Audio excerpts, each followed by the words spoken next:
朕现在不想当什么好皇帝了，只想当一个好色的昏君。皇上，能否带他伤的心归家？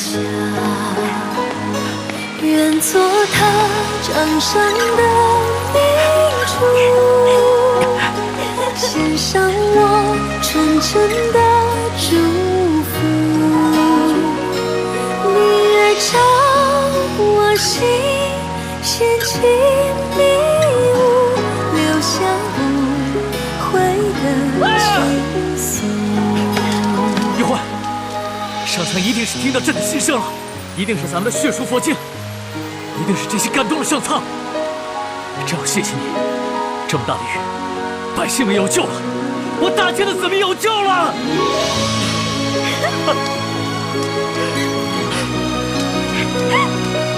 龙小弟！哇！好开心！星辰如马，画不穿雨中的他。这一生月光花，能否带他伤的心归家？愿做他掌上的明珠，献上我纯真的祝福。回忆中的路开满花簇，绽放磐石的光束。愿做他掌上的明珠，献上我纯真的祝福。明月照我心，掀起迷雾，留下不悔的情愫。愿做他掌上的明珠，献上我纯真的祝福。回忆中的路开满花簇，绽放磐龙小弟，石的这个送给你，感谢你为天下的黎民苍生做的努力。是的。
你之前答应过我了，如果我不同意，你不会勉强我的。你不是已经对朕的意见改观了吗？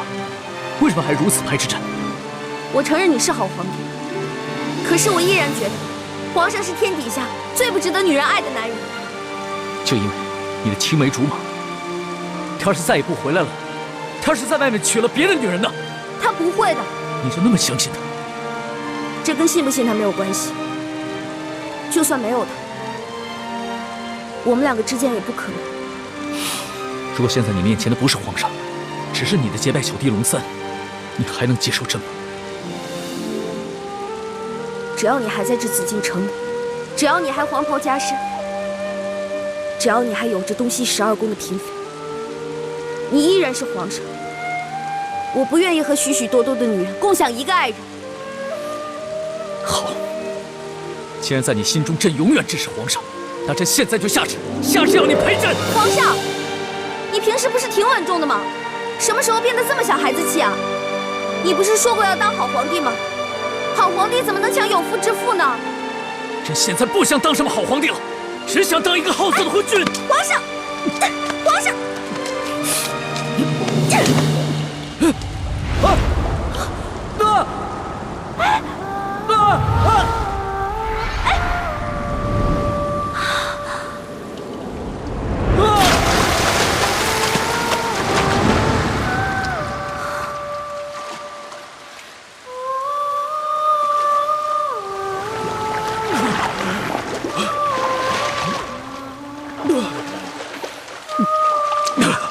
李焕，你……皇上，奴婢又冒犯龙威了，请皇上恕罪。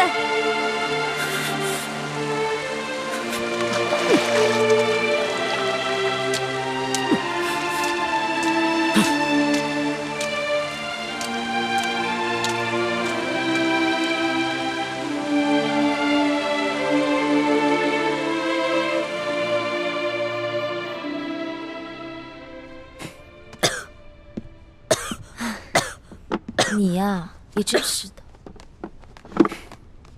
怎么样，得了风寒了吧？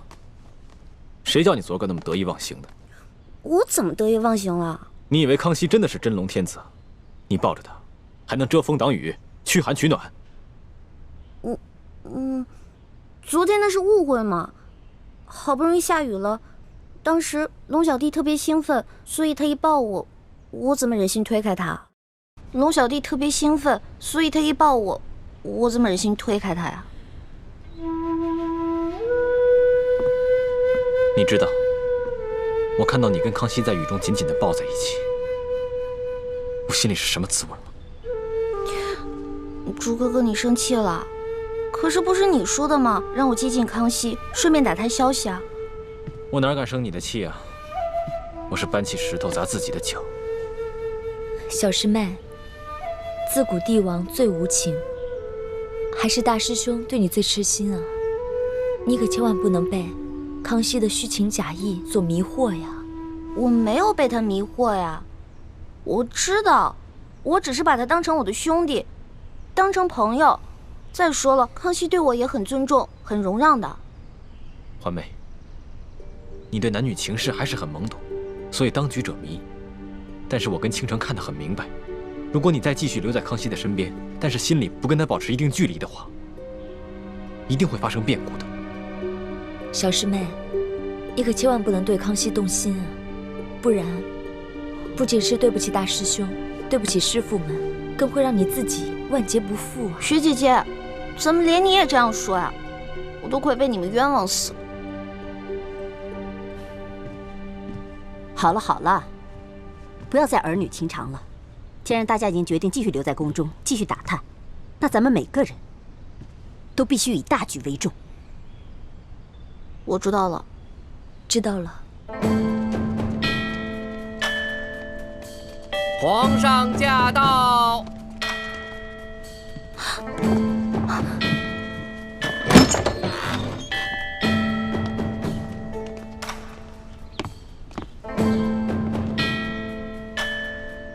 皇上吉祥！皇上吉祥！微臣参见皇上。都起来吧。谢谢皇上。李太医也在。哦，厉贵人前些日子被鳌拜的刺客所伤，虽然伤势已经复原了，但是伤了元气，还需要好好调养。婉心啊，你侍奉朕尽心尽力，又遭鳌拜暗算，差点没了性命。朕从现在起封你为丽嫔，也算是朕对你的一点补偿。臣妾谢皇上恩典。爱妃，快起来吧。婉心啊，你温柔端庄，举止得体，你父亲呢，又是朕倚重的老臣，这个嫔位你完全当得起。明天朕就着人把你的东西全都搬到永和宫正殿，从今往后，你就是永和宫的正主了。谢皇上恩典。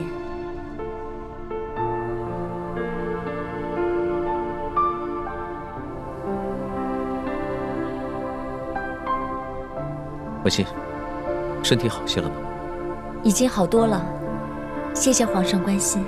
那今天晚上就由你来侍寝吧。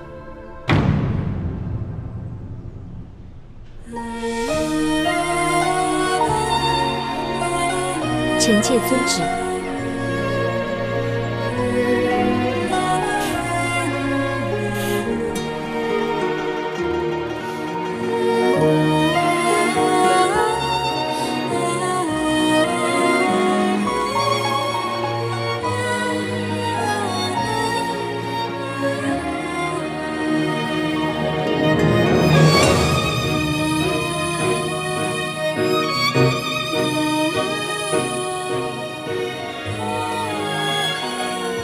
以前在明珠谷的时候，我有很多想不明白的事情，现在总算明白了。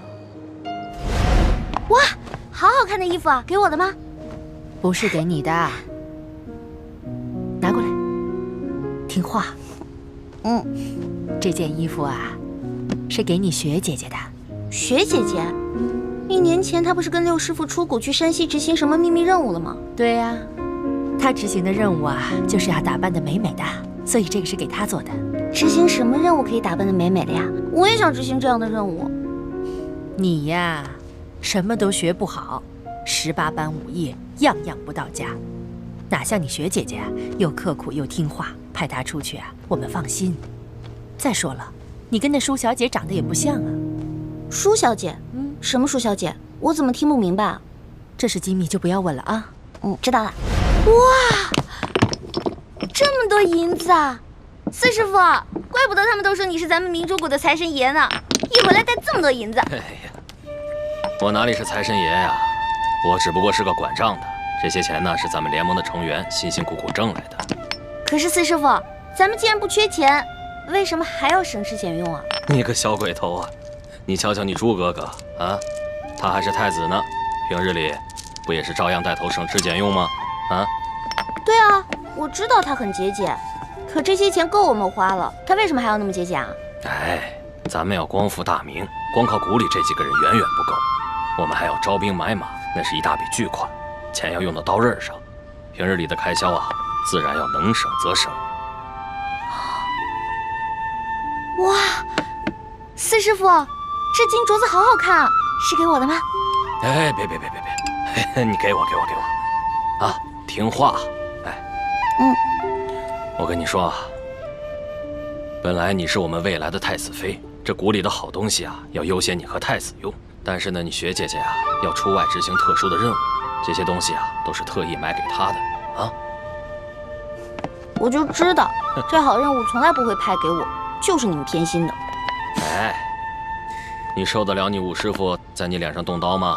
啊，把你现在这个样子变成另外一个样子，除了各项武艺，还要练习琴棋书画、歌舞弹唱，你受得了吗？什么意思啊？在雪姐姐脸上动刀子，把她变成另外一个人了？明天等你雪姐姐回来，你自然就明白了。啊？哎，小师妹，你喜欢这个金镯子是不是？我答应你，等你过生日的时候，我一定送你一个比它还要漂亮的给你。算了吧，金镯子太贵了，咱们1个月才半吊钱，哪买得起啊？你放心吧，我既然答应你了，就一定说到做到。哎，看一下嘛。好，看。大师傅，我回来了。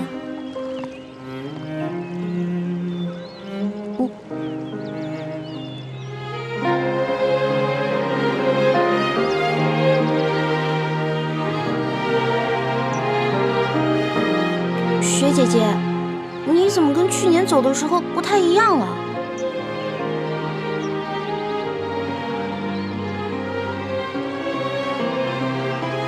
小师妹，我在外执行了1年的秘密任务，就是要努力让自己变成另外一个人。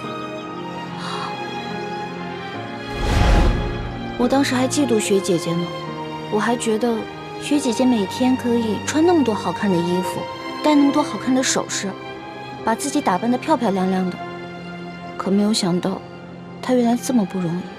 何止是他，我们每个人，又有谁容易了？环妹，你那3次侍寝，也是这样，被抬到康熙寝宫的吗？哎呀，那事儿都过去了，也什么都没发生，你就别再提了。看到康熙召倾城侍寝，你的心里是不是不是滋味？那当然了。不过你别误会啊，我不是吃醋，就是觉得雪姐姐心里的人明明是你，但是现在却要……你别说了，在这紫禁城的日子，对我来说是一次最大的考验。我不仅要忍辱负重，跪拜我的仇人和对手，更要眼睁睁地看着他去亵渎你和倾城。总有一天，我要把他那双抱过你的手砍下来，让他以奴才的身份跪在我面前。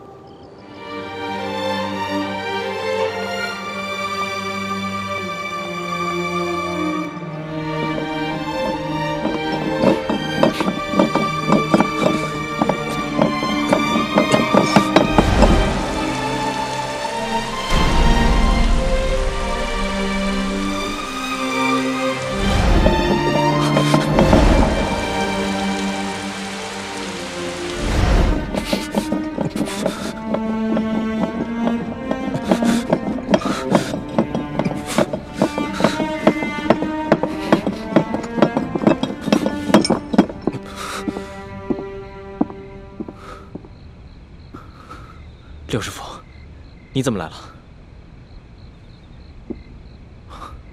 六师傅放心，今夜太医院就我一个人值守。那就好，那你赶紧随我一起去永和宫。倾城今夜侍寝，他得到了很重要的情报。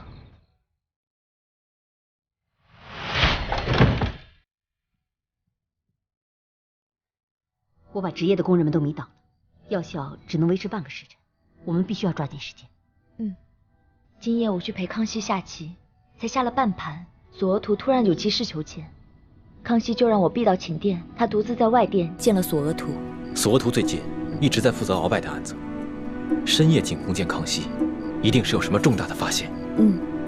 可他们君臣2人在外殿商议的声音特别小，我运起全身内力，凝神细听，才隐约听个大概。原来鳌拜这些年一直在暗中经营情报网络，他在吴三桂等外姓藩王以及反清联盟当中都埋伏了奸细，其中就包括咱们明珠谷。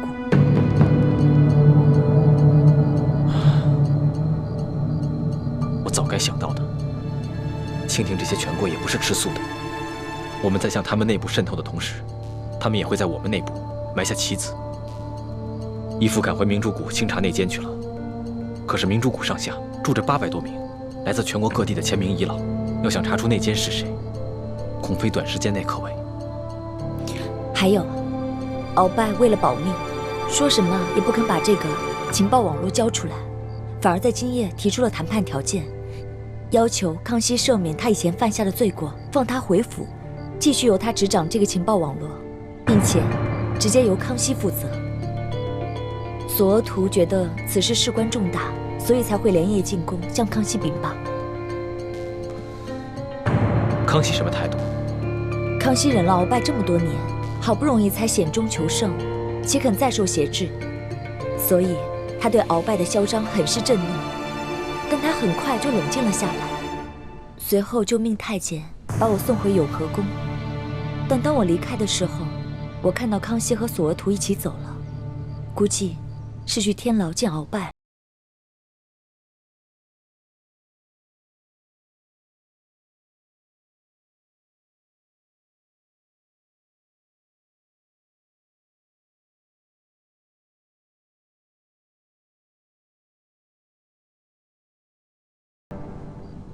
鳌拜，自朕亲政以来，你可是第一次向朕行跪拜之礼。罪臣以往对皇上不敬，罪臣罪该万死。这么说，你是想明白了？皇上，罪臣是3朝元老，罪臣不愿意看到大清亡国，不愿意看到八旗子弟再退回到山海关外去。鳌拜，你个大胆奴才，竟敢用这么恶毒的语言咒骂大清！难道没有你鳌拜，皇上带着文武百官就守不住大清江山吗？没错。哼，皇上，您瞧见了吧？鳌拜这奴才还是没有丝毫的悔过之心。鳌拜，朕看你还是继续待在这天牢里，慢慢想明白了再说吧。皇上，皇上若是连罪臣这样的3朝老臣都不肯放过的话，吴三桂、尚可喜、耿精忠那些降将们，他们心里能踏实吗？这江山虽然表面上兴了爱新觉罗，其实这举国上下到底还藏着多少前明的余孽？皇上，你知道吗？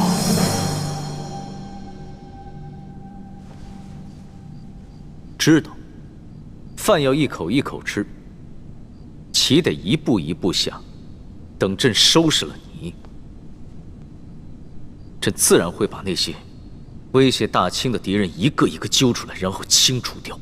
不，皇上，虽然罪臣威胁到了大清的皇权，可罪臣绝不是大清的敌人。正是因为罪臣不忍心看到大清亡国，罪臣冷静下来以后，这才肯放下与皇上的私怨，愿与皇上共同去对付大清真正的敌人。皇上，你既然已经烧了罪臣与朝中大臣们来往的密信，足见皇上你的度量和谋略。那皇上为何就不能再大度一些，恕了罪臣呢？万一康熙和鳌拜谈判成功，对咱们整个联盟是很大的损失啊！当务之急是必须想办法破坏他们的君臣谈判，抢在康熙之前查出鳌拜埋在咱们明珠谷的内奸，除掉这个祸患。眼下唯一能办好这件事情的只有奕欢了。我看得出来，康熙很在意小师妹，今天突然把我从贵人升为嫔，其实就是为了刺激小师妹。康熙把你升为嫔，关奕欢什么事？大师兄，你先别紧张。正是因为小师妹对男女之事很懵懂，所以康熙才会变着法儿试探她。这也说明了，小师妹对康熙只是结拜之意，没有男女之情。这下你可以放心了吧？现在事态如此危急，我也只能顾全大局了。不瞒皇上，这些年罪臣在吴三桂和反清联盟中安插了不少密探。这些密探只听命于罪臣一人，若是皇上杀了罪臣，他们就会变成聋子、瞎子。哼，鳌拜，鳌拜，朕听明白了。你虽然嘴硬，但是你还是想活。这样吧，你交出你手下的情报网，朕就饶你不死。事到如今，咱们君臣就打开天窗说亮话吧。皇上让罪臣重获自由，戴罪立功，这情报网由罪臣负责管理，否则罪臣就把这多年来建立的情报网一起带进坟墓。大胆奴才，死到临头了，还敢跟皇上提条件？你是在要挟皇上吗？不是要挟，是请求。罪臣请求皇上，为了大清，不要再两败俱伤了。罪臣已经拿出了最大的诚意，皇上是不是也该拿出点诚意来呢？鳌拜，你要是真有诚意，就应该先交出大补丸的解药。这大补丸的解药，恕罪臣不能交。那李氏兄妹2人绝非善类，若是罪臣不能活着出去，亲自查清他们李氏兄妹2人的真实身份，那罪臣就算是拼上一死，也会拉着李氏兄妹2人陪葬，算是为皇上除去这一大隐患，也算是罪臣为了皇上，为了大清国，尽最后一次忠吧。鳌拜，你是不是看到自己死到临头了，想拼着一死，除掉皇上身边2个最得力的人吧？你是想为你自己报仇吧？索图，你若是为着与我的私仇，去包庇那李氏兄妹2人，那你就是在养虎为患，你定会成为大清的罪人。鳌拜，你不用再挑拨离间了。李氏兄妹对朕到底是忠心，还是另有企图？朕自有办法验证清楚。看来皇上还是不肯相信罪臣，但皇上对李氏兄妹多少有了提防之心，那罪臣也可稍稍安心了。既然你不肯交出大不完的解药，那朕也不必再与你谈判。皇上，你可知老夫的情报网从吴三桂、尚可喜、耿精忠3位藩王那里得到的？还有，从千名义士的秘密基地里得到的消息，到底有多可怕吗？哼，危言耸听。不，皇上，绝非是危言耸听。只要皇上能够答应罪臣的条件，那罪臣马上就告诉皇上一件有关反清联盟的绝顶机密。皇上，罪臣保证，这条消息绝对值得你放了罪臣的。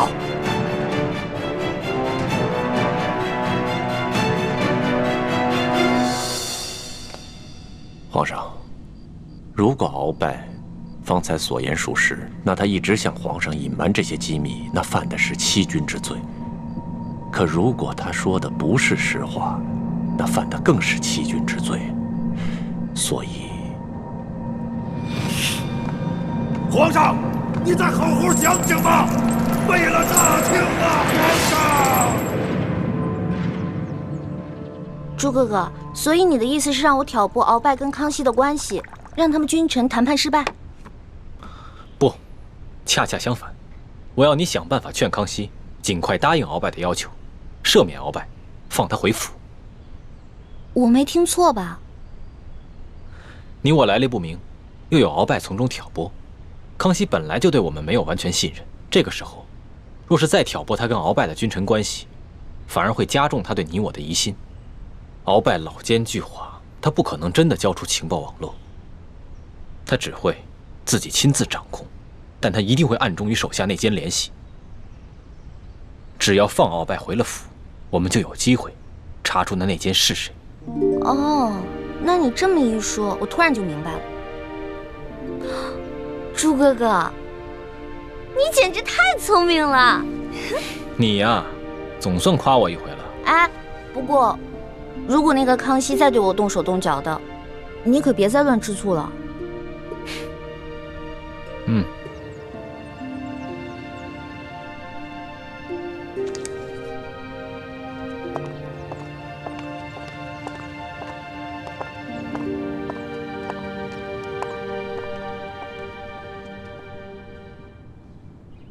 皇上吉祥。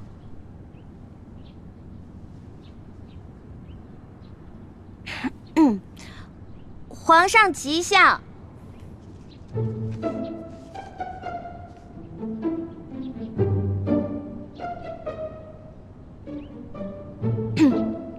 皇上吉祥。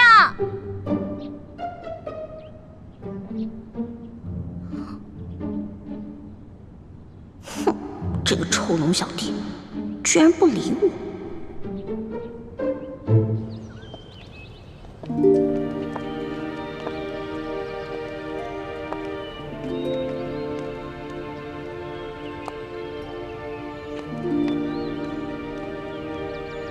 你们都下去吧，我想一个人走走。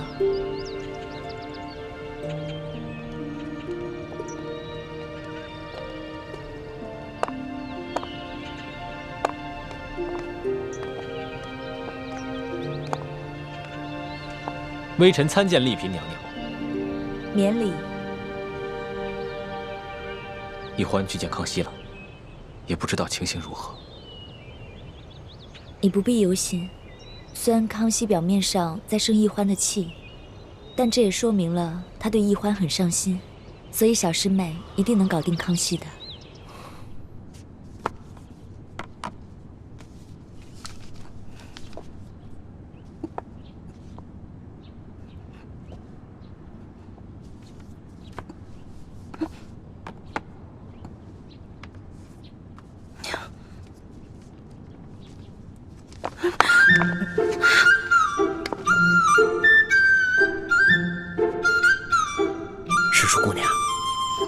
注意你的仪态，在皇上面前失仪是大罪。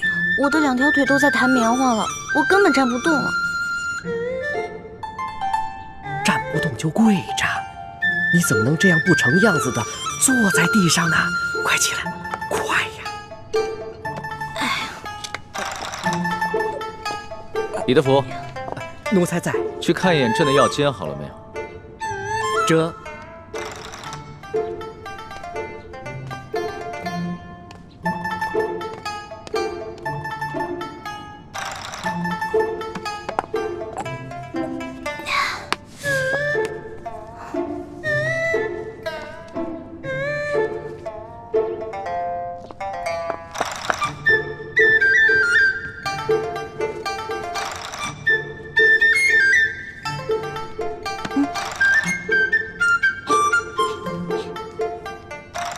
老小弟，咱俩好有缘啊！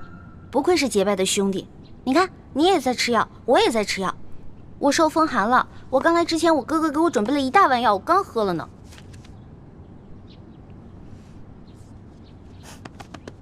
龙小弟，我知道你生我气了，你可以生我气，但是你能不能别不理我呀？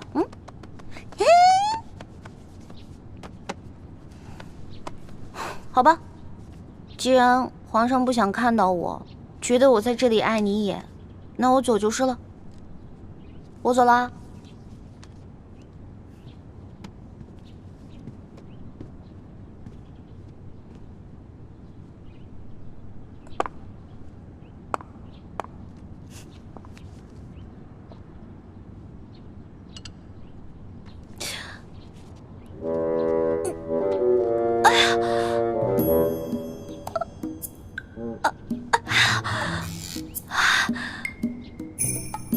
你要过来你就输，我再催动内力，逼他冷汗出来。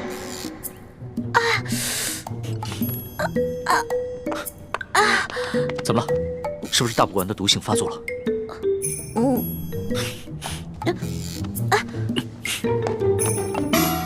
但愿一切顺利吧。如果能早点查出内奸是谁，我们也能早点撤出紫禁城了。那我先走了。等一下。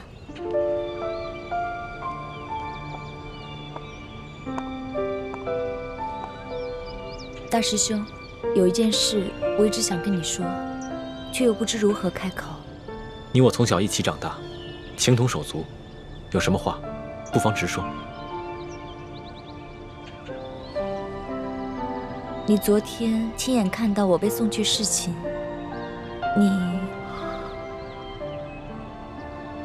倾城，你为光复大明的大业，不惜牺牲自己的清白。这份高义，朱慈轩刻骨铭心，永不敢忘。本来我也做好了牺牲一切的准备，可没想到，其实到现在，我还是个清白之身。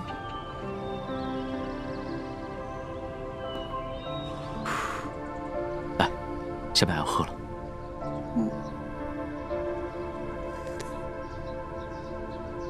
怎么样，好些了吗？你不生我气了，龙小弟？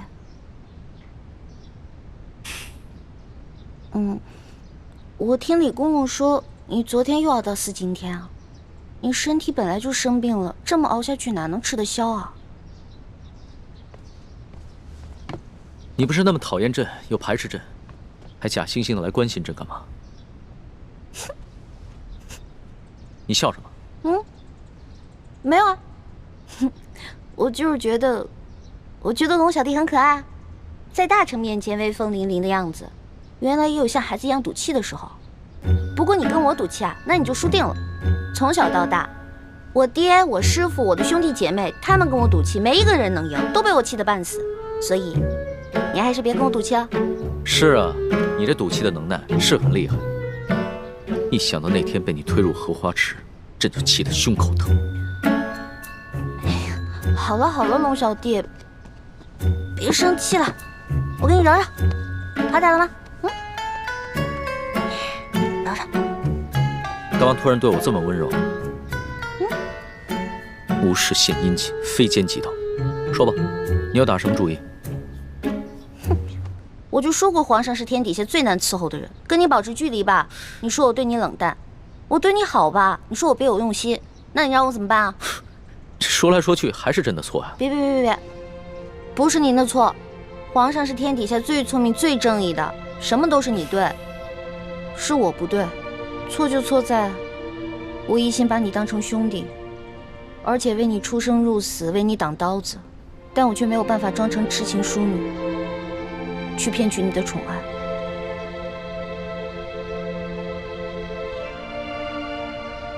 朕已经明白，你只是把朕当成兄弟罢了。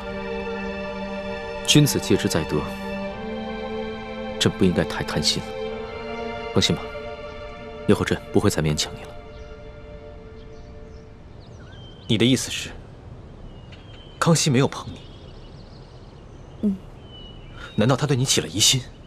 不是，他没有怀疑我，是因为鳌拜和吴三桂都曾选送过不少秀女入宫，意图迷惑康熙。康熙早有察觉，他担心自己沉溺于男女欢爱中，消磨志气，所以虽然他时常宣后宫嫔妃侍寝，但大都只是做做样子，实际上他全部的心思都在政事上，对男女之事并不上心。没想到，康熙不仅有勇有谋，城府深沉，居然还有如此不同寻常的意志。以前他一心想要扳倒鳌拜，真正掌握朝政大权。可如今，鳌拜已经下狱，还有很多棘手的事情需要善后，他根本无心接近女色，所以，他并不是真正喜欢我。康熙不是真的喜欢你，对我们光复大明来说，不是好事，但对于你来说，却是一件好事。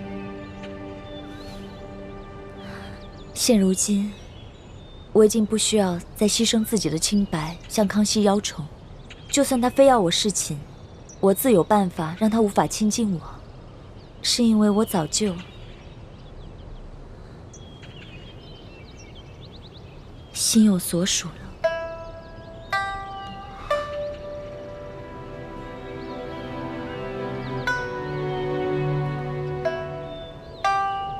我会一直爱护好自己，不会轻易让人踩着。这里人多眼杂，我先走了，万事小心。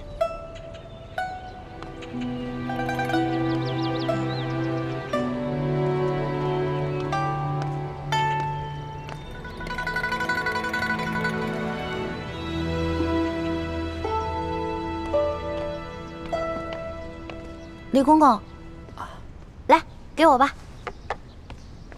我来侍奉皇上吃药。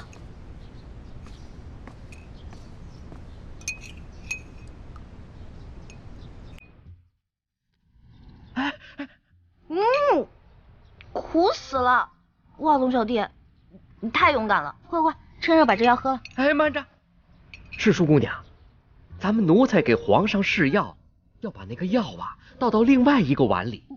你这皇上的龙碗都沾上了你的口水，你让皇上怎么喝呀？对不起啊，要不然你再重新煎一碗。不必那么麻烦了。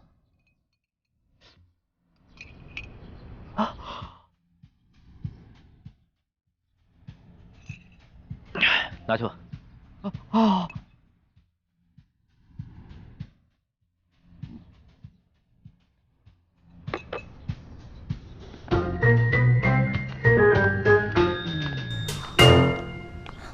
龙小弟，对不起啊，我给忘了，所以没守规矩。没事儿，朕又不是没吃过你的口水。你忘了，在摘星楼的时候，咱们俩偷吃御膳，那个时候你还带了山葡萄酒。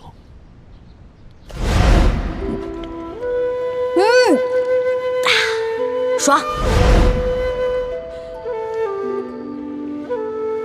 怎么样？哎啊，是好酒。哦，那个呀，龙小弟还记得那天的事儿啊？当然了，朕会永远记得。朕相信，你也都记得。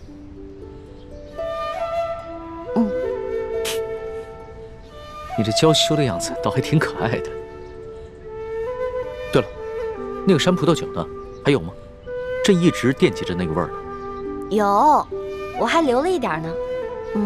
等过段日子你把鳌拜的案子结了，我拿出来，咱们好好庆祝庆祝。鳌拜，朕正在为此事纠结呢。这有什么可纠结的呀？鳌拜这个人圈地擅权，还给皇上下毒，哪一条不是死罪啊？我看呀，直接把他的罪行公布于众，直接给他，不就完了吗？你当是切西瓜呀？哪有那么容易啊？不说别的，就为了你的大补丸之毒解药还在鳌拜手上，朕就不能砍了他的脑袋。是啊，虽然我哥哥一直在研究怎么把大补丸的解药研制出来，一直都不行。而且每当我大补丸这个毒性一发作，就会痛不欲生。龙小弟，你有什么办法能逼鳌拜交出大补丸的解药吗？要让鳌拜交出大补丸的解药，只有一个办法，就是答应他的条件。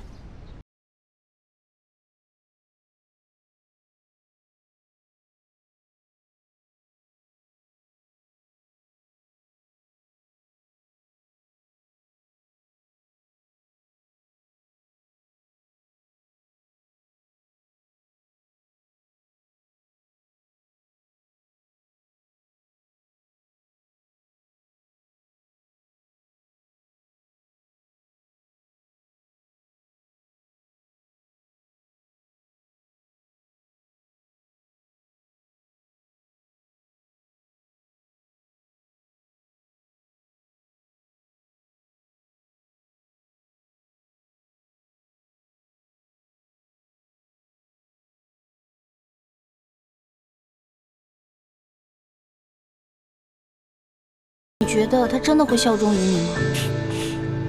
朕才不会相信他呢。朕被他欺压了这么多年，好不容易想借着这个机会好好整顿一下朝纲，若就这么轻易的饶了他，还受他挟制，朕的心里为实不甘心。哎呀，龙小弟，虽然这些国家大事呢，我不是特别的清楚，但是我觉得大丈夫能屈能伸，你是天子，是全天下最大的大丈夫，所以为了江山社稷，偶尔委屈一下也没有什么。再说了，鳌拜最近肯定会跟他手下的那些人联系，你呢可以派人去盯紧一点，等到时候把情报网全都掌握以后，也不迟啊，对吧？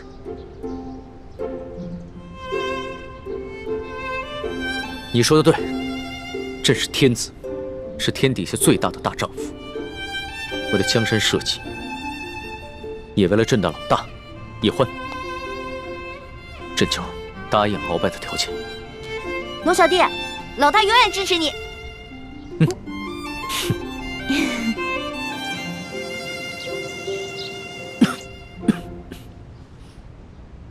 听说皇上被这个李易欢蛊惑的淋了雨，伤了龙体是吗？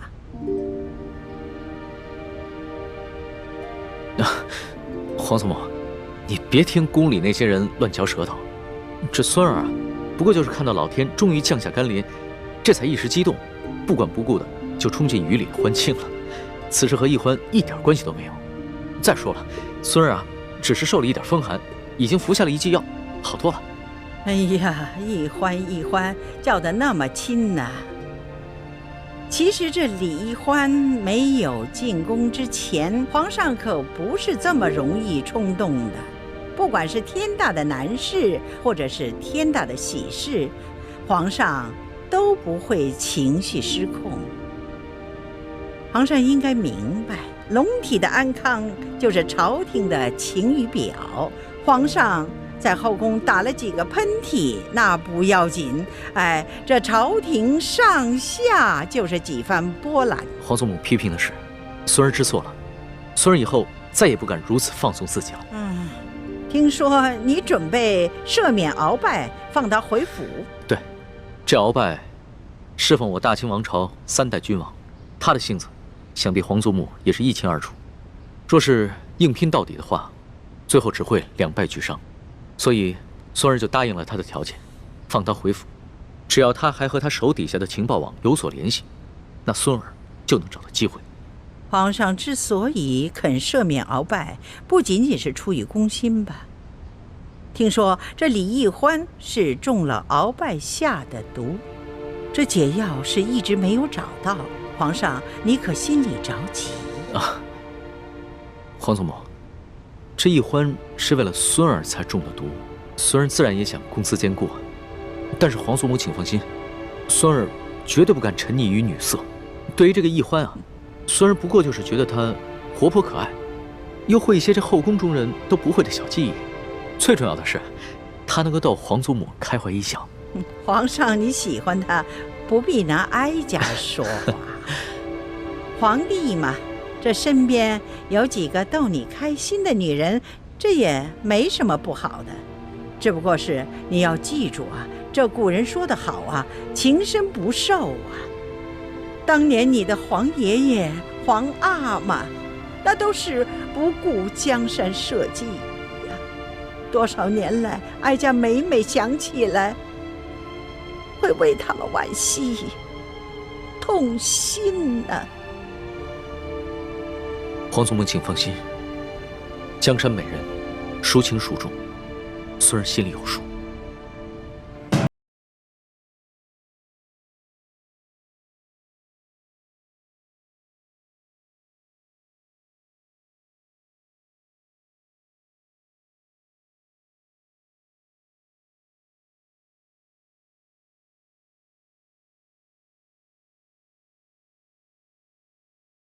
罪臣定会每月按时送上2颗解药，以保世淑姑娘和李太医的平安。这情报网虽然现在继续由你掌管，但你要是收到了什么重要的情报，必须第一时间向朕禀报。皇上放心，为了回报皇上的宽仁，也为了我大清的江山社稷，更为了罪臣这颗悔罪的诚心，罪臣定会好好的打理这情报网，并随时向皇上汇报。鳌拜，你说你在吴三桂、耿精忠、尚可喜以及反清联盟中都安插了眼线，这么多年，你可搜集到什么重要的情报？皇上，可否先让吴官人等回避？你们先退下吧。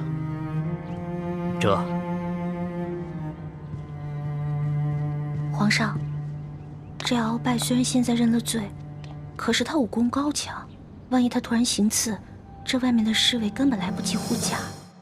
虽然现在认了罪，可是他武功高强，万一他想行刺您，这外面的侍卫根本来不及护驾。不如让我留在这儿，还能帮您抵挡一阵呢。您觉得呢？好了，你既然不想出去，那就留下吧。是。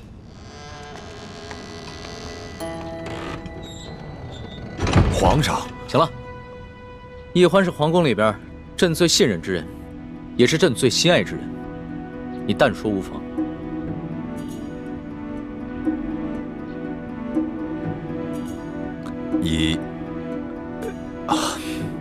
1个月前，罪臣得到一件密报，说是当年这崇祯帝吊死在万寿山之前，留下了一个铜匣，这铜匣里装了一份藏宝图。据说这批宝物富可敌国，得知者便有能力组建一支强大的武装，以对抗我大清王朝。难怪当年多尔衮进京之后，没有搜到什么值钱的宝物。原来崇祯那个昏君早有准备。除了这份藏宝图，这铜匣里，还有一份名册，上面详细记录着反清联盟的各个秘密据点，以及潜伏在我大清王朝上下的逆臣贼子的名单。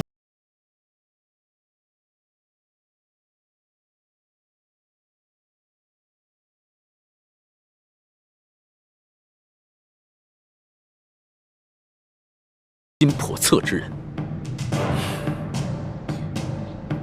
哎呀！花儿，你怎么了？没事儿。皇上，奴婢的头疼病又犯了，能不能让奴婢回奴婢的永乐斋休息一会儿啊？肯定是你刚服下了解药，这毒性还未清除。这样吧，你到朕的玉榻上休息一会儿。啊，不用了，这皇上的玉榻，奴婢怎么敢去躺呢？你什么时候跟朕这么客气了？啊？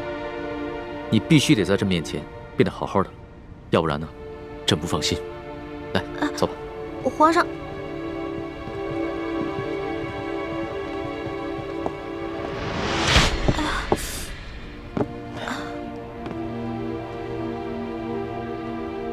你好好休息一下。皇上，进来吧。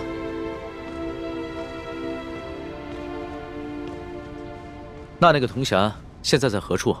回皇上，当年多尔衮得到了这个铜匣，却未解其意，所以把这铜匣连同其他物品一起收入到了国库。3个月以前，罪臣得知了这铜匣的秘密，并到内务府找回了这个铜匣，拿到了府上。这么重要的东西，你居然不禀报朕，私自拿回了府上。罪臣该死。不过，皇上已经派人查抄了罪臣的府邸，想必那铜匣现在已经送回到大内的宝库了。来人，奴才在。传索额图，便让他把查查敖府的所有账目一起带上来。这。天哪，这可怎么办啊？我必须赶在索额图来之前赶回永乐斋，把铜匣给藏起来。皇上，奴婢这不是余毒未尽，而是奴婢的头疼旧疾又发作了。能不能让奴婢回永乐斋，让奴婢的哥哥给奴婢治下病啊？你都疼成这样了，还怎么回永乐斋啊？朕现在马上就传你哥哥过来。皇上，不用了。奴婢如果在这儿治病的话，恐怕会影响皇上处理政务的。没事儿，这索额图住在宫外，过来还要一段时间呢。朕先选你哥哥，让你哥哥过来给你看病。你要是不在朕面前变得好好的话，朕这个心里啊，放不下。来人，传李太医。龙小弟啊，你干嘛对我这么好啊？你这不是急死我了吗？等朱哥哥来了，我暗示他赶在索额图前面去把铜匣藏起来。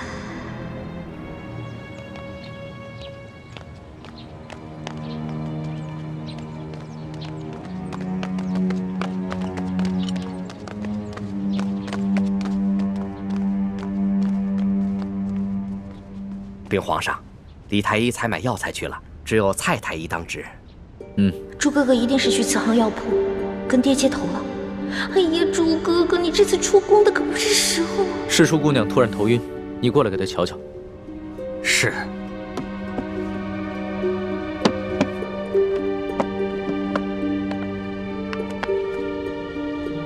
待微臣给世淑姑娘扎上几针，先止住头疼再说。皇上，哎呀，奴婢的头疼好像好了。皇儿，你可不能因为害怕扎针，就不配合太医给你治病啊！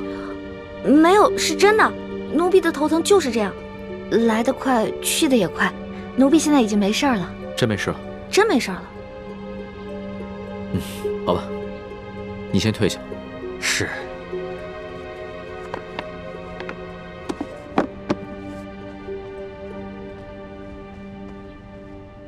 现在怎么办呀？嘿，完了吧，这下死定了。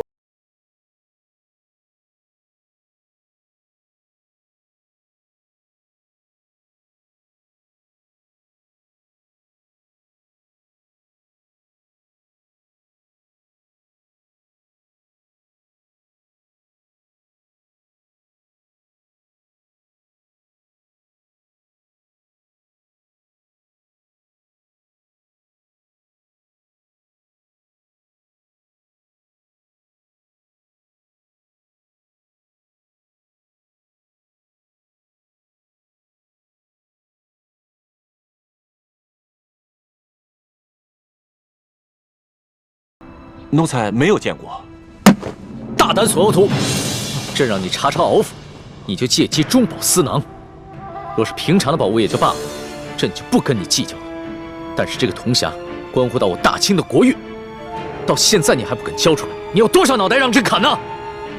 皇上，奴才对您不敢有所隐瞒呐。奴才这次查抄鳌拜府，确实是小捞了一笔，可都是些普通不过的金银珠宝啊。奴才实在是没见过什么铜匣子。哦，对了，皇上，那天查抄鳌拜府，世淑姑娘她也去了。皇上，奴婢全招了。奴婢是顺了好多金银财宝，可是那是索大人说的呀。索大人说那是皇上您默认了的。索额图不敢撒谎，那这个铜匣一定是被你顺走了吧？皇上，你也知道，奴婢就是个糊涂虫。那天顺了那么多东西，高兴的都忘记东南西北了，哪还记得有没有什么铜匣呀？那铜匣是不是在永乐斋啊？如果是被我顺走的话，当然是放在皇上赐我的永乐斋啊。好，那朕就亲自去跟你看一看。对了，这件事情不许让任何人知道，尤其是太皇太后。你们二人听明白了吗？这。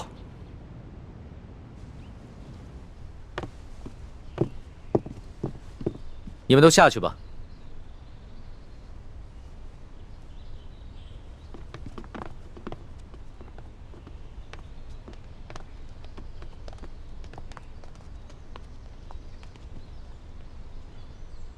老大，你把东西放哪儿了？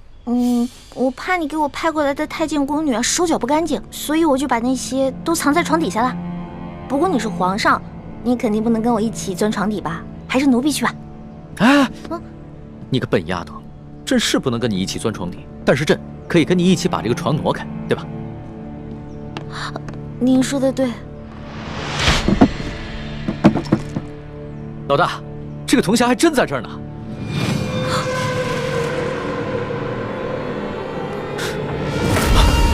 老大，老大，宣太医，宣太医！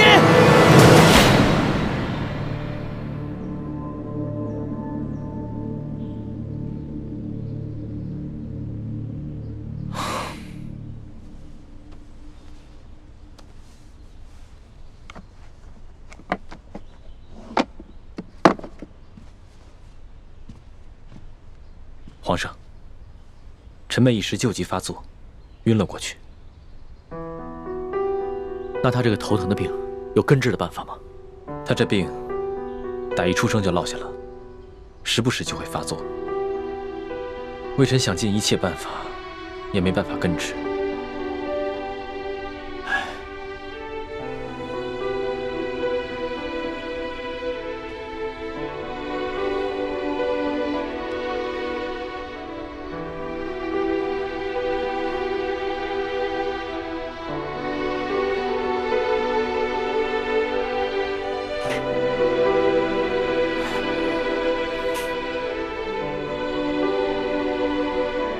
皇上，大哥，你也在啊？啊，老大，你好些了吗？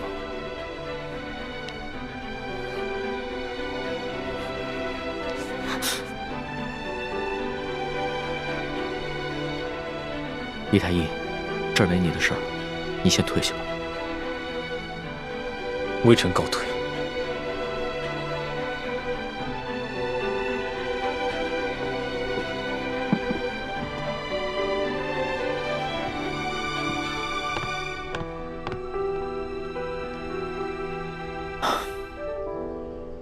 老大，你刚刚的脸白得跟纸一样，真的要吓死朕了。其实，要治我这病也不难，只是没有药引罢了。朕知道，你跟朕说过，要根治你的病，需要3颗龙珠做药引。这个龙珠就是皇帝的眼泪。只不过，朕自8岁登基以来，面对风云诡谲的诸多变局，性子早已磨得极为坚韧，恐怕真的流不出来了。我知道呀，你是皇上，是天子，岂能轻易流泪？不过，如果想要你流眼泪的话，挺简单的，直接灌你一碗辣椒水，别说是3滴了，就是1盆也没问题。你这病情刚刚好转，就想着欺负朕，看朕怎么收拾你！哎，龙小弟，我头还晕呢。老大，要是真的能治好你的病，别说眼泪了，就算是朕的龙血，朕也毫不吝啬。只不过朕从来不相信这些偏方，这都是人力和药力无用之时，才会想借着所谓的帝王之气来寻个安慰罢了。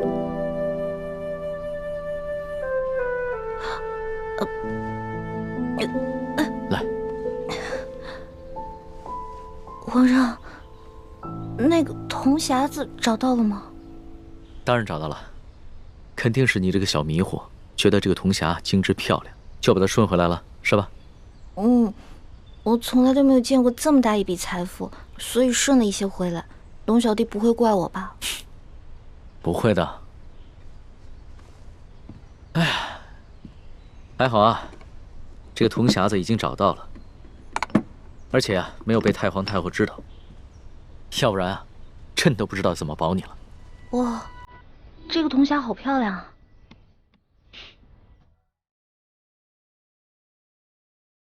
不对啊，这个铜匣子虽然是跟鳌拜府的一模一样，但是我做了个记号，这不是我从鳌拜府中拿过来的那个呀，是谁敢在我之前把铜匣子换了？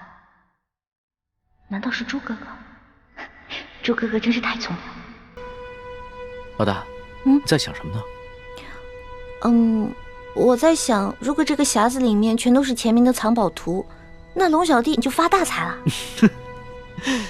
老大呀，老大，你还真是个小财迷啊！这藏宝图固然重要，但里边的那些反清复明的逆贼名单，对朕来说才是最重要的。朕还要拿着这个铜匣去见鳌拜。老大，你就先好好养着啊。好。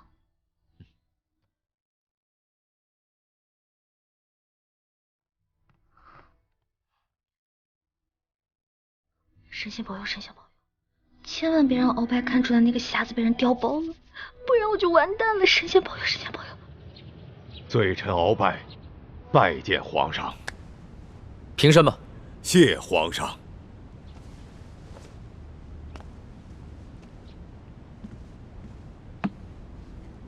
鳌拜，你瞧瞧，这个铜匣，是否就是之前你私自从国库里拿的那个？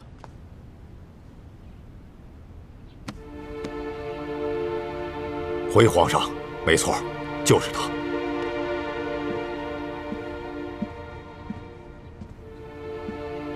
皇上，这铜匣子为什么会在李欢的手中？难道仅仅是因为他贪财，凑巧被他给取走了？罪臣的府上有太多值钱的金银珠宝，为什么他偏偏选上这个？皇上，您不觉得有些可疑吗？蹉跎，奴才在。之前你和奕欢一起去查抄鳌府的时候，奕欢是怎么得到这个铜匣子的？可有什么异样？回皇上的话，当时鳌拜府已经查抄完毕了，可奴才并没有发现大补丸的解药。奴才正在着急的时候，手下来报说，发现了一间密室。瞧见没有？这个地方机关重重啊，里面不知道藏了多少宝贝。都过了1个时辰了，诗书姑娘，你到底行不行啊？哎呀，别催我了。就是说，恐怕我们的手是真的保不住了。是啊，能不能不要这么绝望啊？我有种预感，我很快就能打开，很快。真的假的？行不行啊？